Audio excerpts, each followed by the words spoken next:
Everyone, मैं आ गया हूँ बिल्कुल ही एक न्यू वीडियो के साथ आयरन हार्ट के फाइनल एपिसोड नंबर 6, जहां हम देखेंगे रिरी विलियम्स अपने सूट का एक न्यू तरीके से यूज़ और उसके जो न्यू विलन्स बने हैं उनसे किस तरह से वो सॉल्व करती है प्रॉब्लम्स को। चलिए देखते हैं बिना किसी देरी के with one and only CS सिनेपिक।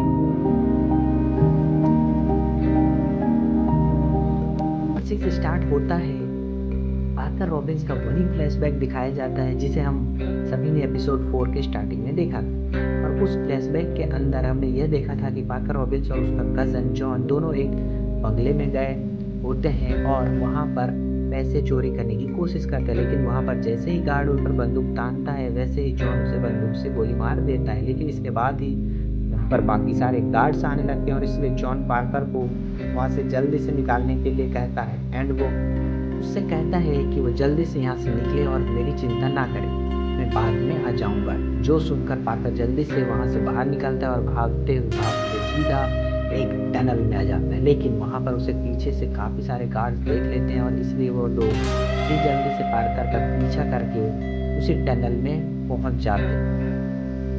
भागते भागते पार्कर के सामने एक अनजान आदमी आता है और वो पार्कर के सामने आकर दीवार पर उसके लिए एक दरवाज़ा खोलता है और पार्कर को बचाने के लिए उस दरवाजे के अंदर जाने के लिए कहता है। और अब क्योंकि पार्कर के पीछे काफ़ी सारे गार्ड्स होते हैं इसलिए वो सिंपली उस दरवाजे के अंदर चला जाता है, जिसके बाद वह दरवाज़ा गायब हो जाता है। और अगले ही पल हम देखते हैं कि पार्कर और एक अनजान आदमी कोई बल्कि पिक्चर शॉप में बैठे हैं एंड यहाँ पर ही हमें पता लगता है कि आदमी कोई और नहीं बल्कि असल में मेफिस्टो है। तो इस टाइम पर ये ह्यूमन के फेस में है। हालांकि मेफिस्टो पार्कर अपने बारे में कुछ भी नहीं बताता, लेकिन वो पार्कर को यहाँ पर अपनी पावर्स की झलक दिखाता है। जैसे ही वो इस पिज्जा शॉप में बैठे सारे लोगों को पॉज कर देता है, उन सभी को स्टैचू की तरह बिल्कुल चुपचाप बैठा देता है, मानो कि उसने उन सभी को फ्रीज कर दिया हो। और फिर इन सब के बाद वो पार्कर से कहता है कि पार्कर उसकी लाइफ जो भी चाहिए वो उसे देगा। जो सुनकर पार्कर उसे कहता है कि उसे और कुछ नहीं बल्कि पैसा चाहिए, उसे बहुत अमीर बनना है, बहुत बहुत ज़्यादा अमीर। ये सुनकर मेफिस्टो पार्कर से कहता है कि वो उसे बहुत अमीर बनाएगा, बहुत ही ज़्यादा अमीर, यहाँ तक कि उसके फादर से भी अमीर। पर यह बात सुनकर पार्कर काफ़ी खुश हो जाता है एंड वो मेफिस्टो से कहता है कि तो तुम मुझे इतना अमीर बनाओगे और तुम मुझसे पैसे दिलवाओगे। पर यह बात सुनकर मेफिस्टो पार्कर से कहता है कि मैं तुम्हें अमीर नहीं बनाऊंगा बल्कि अमीर तुम खुद बनोगे, लेकिन हाँ मैं तुम्हें वह चीज़ दूंगा जिसका इस्तेमाल करके तुम अमीर बन जाओगे। और दोस्तों यहाँ पर हम इनकी बातों से हमें एहसास होने लगता है कि बेसिकली मेफिस्टो अपने हुड की बात कर रहा है, हुड जो कि उसने पार्कर रॉबिन्स को दिया। लेकिन दोस्तों यहाँ पर मेफिस्टो की बातें सुनकर पार्कर रॉबिन्स उससे कहता है कि आखिरकार तुम मेरी मदद क्यों कर रहे हो, तुम्हें आखिर बदले में चाहिए क्या। ये सुनकर मेफिस्टो पार्कर से कहते हैं मुझे इसके बदले में तुम्हारी वो चीज़ चाहिए जिसके ना होने से तुम्हें फर्क नहीं पड़ेगा। अब इसलिए इस बात को सुनकर पार्कर मेफिस्टो के डील के लिए तैयार हो जाता है, जिसके बाद ही वो दोनों हाथ मिलाकर अपनी डील को पक्का करते हैं। इसके बाद ही मेफिस्टो वहाँ से जाने लगता है, लेकिन अपने जाने से पहले वो अपना हुड पार्कर रॉबिन्स को सौंप देता है। यह वही हुड है जो कि पार्कर रॉबिन्स अब तक अपने हुए घूम रहा है। लेकिन अब इसके साथ ही ये पूरा फ्लैशबैक खत्म होता है और सीधा प्रेजेंट में आते हैं। प्रेजेंट टाइम में हम ये देखते हैं पार्कर रॉबिन्स इस टाइम पर अपने फादर के घर होता है और वो अपने सामने बिठा के खाना खा रहे होते हैं। वैसे यहाँ पर जो उसे खुद है वो फ्री करने को कहता है, लेकिन रॉबिन्स पार्कर उसकी इस बात मानने से मना कर देते हैं अपने शरीर का। दूसरी तरफ हम बेबी विलियम्स को देखते हैं जो कि अपनी नैटली प्लान के खत्म होने के बाद उसे बार बार वापस आने की कोशिश करती है, लेकिन काफ़ी सारी कोशिशों के बाद भी वो नैटली को वापस नहीं ला पाती है। और इसलिए वो इसके बाद ही अपने सूट को खोलती है और उसके अंदर आकर अपना सूट पहन लेती है। इसके बाद वो अपने आसपास खड़े सारे लोगों को पहले थैंक यू बोलती है और साथ ही उन सब से यह भी बोलती है कि वो नैटली को किसी तरह से वापस लेकर ही आएगी। और ऐसा करने के लिए वो पहले पार्कर का सामना करेगी, उसे उसका हुड लेगी और फिर उसके हुड की मदद से किसी न किसी तरीके से नैटली को वापस लेकर आएगी। और ये फिर यह बोलने के बाद ही रिरी विलियम्स वहाँ से उड़कर चली जाती है। सीधा निकल जाती है पार्कर के अड्डे के लिए। इधर दूसरी तरफ हम पार्कर रॉबिन्स को देखते हैं जो कि अब जो के साथ अपने अड्डे पर आ चुका है। यहाँ पर वो अकेले में मैफिस्टो को याद करता है, जिसके बाद मैफिस्टो उसे मिलने आता है। यहाँ पर मैफिस्टो से मिलकर पार्कर उससे कहता है कि मैं जानता हूँ कि मैंने जो तुमसे मांगा था तुमने मुझे वो दिया, तुमने मुझे बहुत ज़्यादा अमीर बना दिए हो, लेकिन असल में तुमने कभी मुझे ये नहीं बताया था कि इतना अमीर बनने के बाद मुझे क्या कुर्बानी देनी पड़ेगी। और इसलिए आज मैं बहुत अमीर तो हूँ, लेकिन मैं अकेला हूँ, मेरे साथ कोई भी नहीं है। ये बात सुनकर मैफिस्टो पार्कर पर चिल्लाता है एंड वो उससे कहता है कि तुमने जो मुझसे डील की थी उसमें यही था, तुमने कहा था कि तुम्हें बहुत ज़्यादा अमीर बनना है और वो मैंने तुम्हें बना दिया, लेकिन मुझे तो लगता है कि तुम्हें मेरे हुड को संभालने के लायक ही नहीं। पर हाँ, अगर तुम अब भी इस हुड को संभाल कर रखते हो तो मैं तुम्हें इसके साथ और भी कई सारी चीज़ें दूंगा। मैफिस्टो की बात सुनकर पार्कर के मन में लालच आता है और इसलिए वो मैफिस्टो से कहता है कि हाँ, तुम जैसा कहोगे मैं वैसा ही करूँगा, मैं इस हुड को संभाल कर रखूँगा, जिसके बाद तुम मुझे और ज़्यादा पावरफुल बना देना। इसके बाद ही मैफिस्टो वहाँ से गायब हो जाता है। लेकिन इतने में दूसरी तरफ भी हम देखते हैं रिरी विलियम्स सीधा यहाँ पर पार्कर के अड्डे पर आ जाती है, लेकिन यहाँ पर आते ही उसका सामना जो से होता है, जिसके बाद जो ना चाहते हुए भी रिरी से फाइट करती है और रिरी विलियम्स के ऊपर काफ़ी पावरफुल अटैक्स करता है। लेकिन यहाँ पर फाइट के दौरान रिरी विलियम्स उससे बात करती है और वो जो से कहती है कि तुम्हें ठीक कर सकती है, जैसे कि मैं स्कैन कर पा रही हूँ, मुझे यह पता लग रहा है कि तुम पर पार्कर रॉबिन्स का पूरा कंट्रोल है। अब ऐसा करने के लिए जो भी मान जाता है। इसके बाद ही हम यह देखते हैं कि रिरी विलियम सिंपली जो के प्राइवेट एरिया पर अटैक करता है, जिसकी वजह से जो कुछ सेकंड के लिए ठंडा पड़ जाता है। और फिर उसके बाद ही जो की गर्दन पर जो सिस्टम का कंट्रोल होता है, रिरी विलियम्स उसके अंदर अपने एक गैजेट डालती है और जो बॉडी के सिस्टम में एक वायरस को अपलोड करके उसके सारे सिस्टम को क्रैश कर देती है।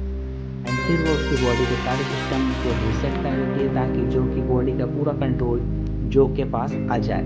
और फिर उसके बाद ही जो पूरी तरह से ठीक हो जाता है। जिसके बाद ये रिरी विलियम्स जो से पूछती है क्या हम फिर से दोस्त बन चुके हैं। जो सुनकर रिरी विलियम्स से कहता है कि जो कौन, जो तो अब मर चुका है और इसलिए अब मैं जो नहीं बल्कि सिर्फ एक मशीन हूँ, एक ऐसी मशीन जो कि पार्कर के कंट्रोल में थी और इसलिए अब मुझे पार्कर से अपना हिसाब किताब बराबर करना है। लेकिन असल में इस टाइम पर जो कि बॉडी रिपेयर मोड में चली जाती है और इसलिए वह कुछ टाइम तक हिलना नहीं पाता एंड इसलिए रिरी विलियम्स उसे वहाँ पर आराम करने के लिए छोड़ देती है और सीधा जाती है पार्कर रॉबिन्स के सामने। यहाँ पर हम देखते हैं पार्कर रॉबिन्स पहले से जान चुका होता है रिरी विलियम्स उसका सामना करने आ रही है और इसलिए वो रिरी से फाइट के लिए पूरी तरह से तैयार होता है। और फिर इसलिए इसके बाद ही दोनों के बीच फाइट स्टार्ट होती है। इस फाइट में बिना रुके एक दूसरे पर अटैक्स करने लगते हैं। इन फाइट के दौरान रिरी विलियम्स यह नोटिस करते हैं कि पार्कर रॉबिन्स का चेहरा बदलता जा रहा है। अब वो देखते देखते एक मॉन्स्टर से ट्रांसफर होता जा रहा है। ये देखकर रिरी पार्कर को रोकने की कोशिश करती है, लेकिन पार्कर रॉबिन्स रुकता नहीं है और वह रिरी विलियम्स पर अटैक करना स्टार्ट कर देता है। इसके बाद ही पार्कर रॉबिन्स रिरी विलियम्स के ऊपरी भारी पड़ता है और वह उसके सूट को पटक के उसके ऊपर चढ़ जाता है और फिर देखते देखते रिरी विलियम्स के पूरे सूट को डिस्ट्रॉय करने लगता है।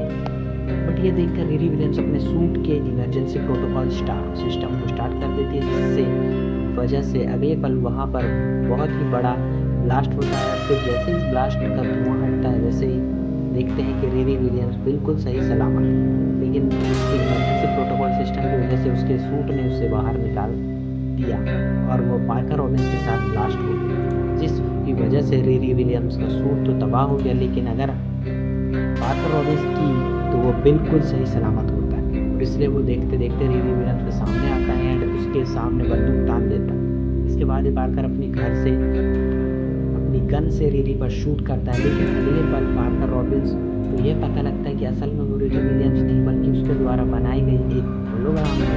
और रिरी विलियम्स इस टाइम पर अपने सूट में सही सलामत और वो इस टाइम पर पार्कर के पीछे होती है, इसलिए वो पार्कर को पकड़ लेती है और उसके हुड को छीन लेती है। लेकिन हुड को छीनते ही हम ये देखते हैं कि पार्कर जमीन पर लेट जाता है और उसे काफ़ी ज़्यादा तकलीफ होने लगती है एंड वो चिल्लाने लगता है कि मुझे मेरा हुड वापस कर दो, क्योंकि बिना मेरे हुड के मुझे बहुत दर्द होता है। लेकिन रिरी बात नहीं मानती और वो उसका हुड लेके सीधा बाहर निकलने लगती है। लेकिन थोड़ा आगे आते ही वो यह देखती है कि उसके सामने मेफिस्टो बैठा है। उसे देखकर रीरी उससे पूछती है कि आखिर वो है कौन।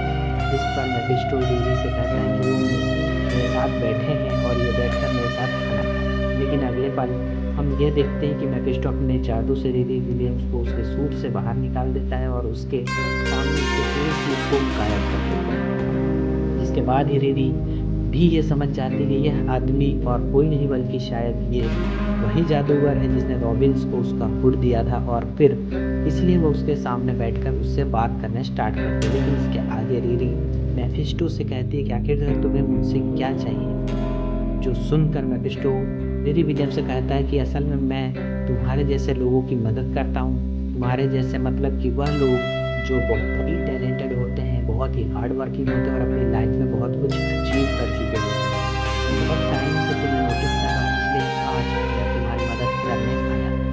असल में जो फोर्ब्स के 100 लोग हैं, मैंने उन 100 के 100 लोगों के साथ डील कर रखी है। साथ ही मैंने दुनिया भर के 14 राजनेताओं के साथ डील करी है और तो 3 देशों के प्रेसिडेंट के साथ भी डील कर रखी है। और मैं ये सब इसलिए करता हूँ क्योंकि मुझे ये सब करने में मज़ा आता है। और इसलिए अगर मेरी शक्तियाँ और तुम्हारा दिमाग और टैलेंट मिल जाए तो हम कुछ ऐसा क्रिएट कर सकते हैं जो कि दुनिया याद रखेगी। मेफिस्टो इन सारी बातों को सुनकर रीरी उससे कहती है कि तुम्हारा नाम क्या है, क्या तुम डोरमामू हो। जो सुनकर मेफिस्टो से बात बताता है कि डोरमामू नहीं बल्कि मेरा नाम है मेफिस्टो। और फिर उसके आगे मेफिस्टो रीरी विलियम से पूछता है कि आखिरकार तुम्हारी ख्वाहिश क्या है, तुम चाहती क्या हो, मुझे यह बताओ। जो सुनने के बाद रीरी विलियम्स अपनी दोस्त नेटली को याद करती है। फिर वो मेफिस्टो से कहती है कि अगर मैं तुमसे कुछ मांगूंगी तो फिर वो डील सिर्फ हमारे बीच होगी ना।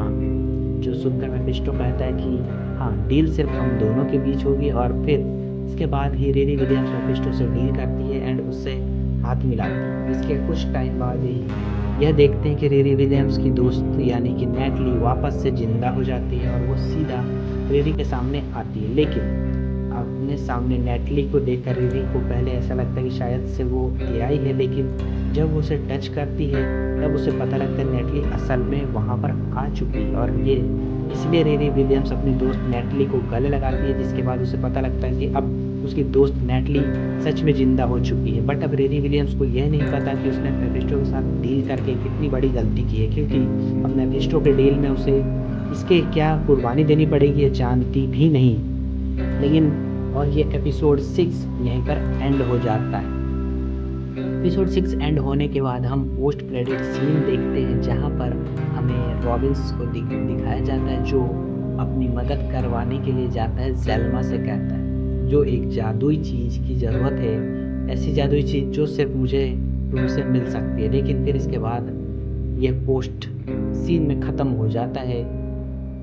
सो कैसा लगा ये आयरन हार्ट के टोटल 6 एपिसोड जिनका एक्सप्लेनेशन बहुत ही अच्छी तरीके से किया गया है। आपने अगर पिछले एपिसोडों को नहीं देखा है तो बिल्कुल आप प्लेलिस्ट में जाके देख सकते हैं। तो इसी तरह के एक्साइटेड और इनोवेटिव वीडियोस के लिए देखते रहिए with one and only CS सिनेपिक पर। तब तक के लिए बाय बाय।